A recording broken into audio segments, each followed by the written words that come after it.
بص على الحلويات، لو اهلاوي ولا زملكاوي معلش تابعني لحد اخر الفيديو ده. اهم من الشغل ظبط الشغل. الزمالك فرط في بطوله كانت في المتناول جدا، الكونفدراليه، وكانت سهله جدا.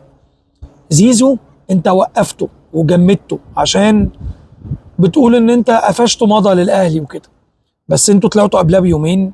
ميدو الجهابزه اللي معاه قال لك اللي معاه عقد يطلعه. استاذ عمرو الجنايني قال لك اللي معاه وما شفناش عقد.